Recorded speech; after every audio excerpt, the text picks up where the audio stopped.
नमस्कार, मैं पूनम शर्मा और आप देख रहे हैं TN News 24 आवाज जुर्म के खिलाफ। तो चलिए देखते हैं आज की खबर में क्या कुछ है खास। यूपी के चांदपुर कस्बे में रविवार को एक अप्रत्याशित घटनाक्रम देखने को मिला। मुजफ्फरनगर के मुख्य चिकित्सा अधिकारी CMO डॉक्टर सुनील तेवतिया और राज्य महिला आयोग की सदस्य संगीता जैन के बीच निजी अस्पताल में तीखी नोकझोंक हो गई। मामला तब शुरू हुआ जब आयोग की सदस्य अचानक नवजीवन अस्पताल पहुंच गई।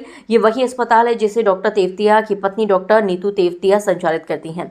संगीता जैन का आरोप है कि उन्होंने अस्पताल में डॉक्टर सुनील तेवतिया को मरीजों का इलाज करते हुए देखा। सरकारी नियमों के अनुसार किसी भी सरकारी डॉक्टर को निजी प्रैक्टिस करने की अनुमति नहीं होती है। उनके मुताबिक ये शिकायत पहली बार नहीं उठी है। करीब 2.5 महीने पहले भी इसी तरह की शिकायत आई थी, जिसके बाद उन्होंने डॉक्टर तेवतिया को समझाया था, लेकिन स्थिति सुधारने के बजाय मामला दोबारा दोहराया गया है। दूसरी ओर डॉक्टर सुनील तेवतिया ने आरोपों को सिरे से खारिज कर दिया। उन्होंने कहा है कि रविवार को अवकाश था और वह सिर्फ अपने परिवार से मिलने चांदपुर आए थे। उनका दावा है कि ना तो उन्होंने मरीज देखे और ना ही कोई प्राइवेट प्रैक्टिस की है। ये बात उनकी पत्नी डॉक्टर नीतू तेवतिया ने भी दोहराई है। उनका कहना है कि अस्पताल उनका है और उनके पति केवल घर पर आने पर अस्पताल भी आ गए थे। अस्पताल के भीतर दोनों पक्षों के बीच काफी देर तक तीखी बहस होती रही। आसपास मौजूद लोग तमाशा देखते रहे। संगीत जैन ने साफ कहा कि वह इस पूरे प्रकरण की शिकायत उप मुख्यमंत्री ब्रिजेश पाठक से करेंगी। उनका कहना है कि सरकारी अधिकारी होने के बावजूद निजी अस्पताल में मौजूद रहना भी संदेह पैदा करता है। जब पहले भी शिकायत की जा चुकी है तो मामले की गंभीरता और बढ़ जाती है। राज्य महिला आयोग की सदस्य संगीता जैन ने जैसे ही अस्पताल पर छापा मारा तो CMO doctor Sunil Tewatia bathroom में जाकर घुस गए और काफी देर तक बाहर नहीं निकले।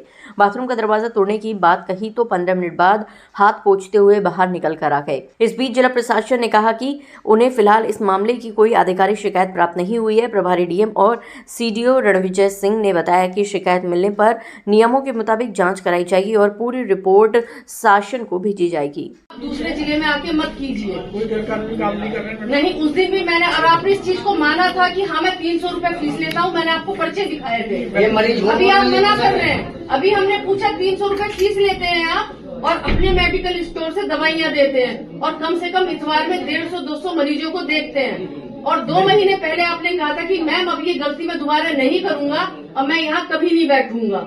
और ये है भी गलत, गैर कानूनी है कि आप एक जिले से आकर दूसरे जिले में बैठ रहे हैं। आप एक भगवान का रूप कहा जाता है डॉक्टर को। डॉक्टर ही जब गलत काम करे तो पब्लिक पे कितना गलत असर पड़ेगा उसका। कोई गलत काम नहीं कर रहे हैं मैडम। नहीं, तो गलत है। आपको मुझे टॉयलेट आ रही थी। नहीं, ये कोई तरीका नहीं होता। अगर आप बता जा सकते थे और ऊपर नहीं, चलो वो कोई बात नहीं, लेकिन हमने तो यही समझा कि आप एकदम भाग गए हो और सबने यही समझा कि आप भाग गए हो। हाँ, तो अब आप बताइए, मतलब पहले भी मैं आपको 2 महीने पहले समझा गई थी, उसके बावजूद फिर मेरे पास लगातार शिकायतें आ रही थी कि मैम आप यहाँ आई थी, लेकिन डॉक्टर साहब तो अगले संडे से ही बैठने लगे। फिर शिकायतों के लिए मैं फिर यहाँ आई हूँ। तो अब क्या किया जाए आपका? खाना दीजिए। ऐसा कोई बुलाइए। आपको मैंने उस दिन दिखाया, मैं विद प्रूफ के साथ आई थी उस दिन भी। मैंने मीनाक्षी की यहाँ जो आपका टाई अप है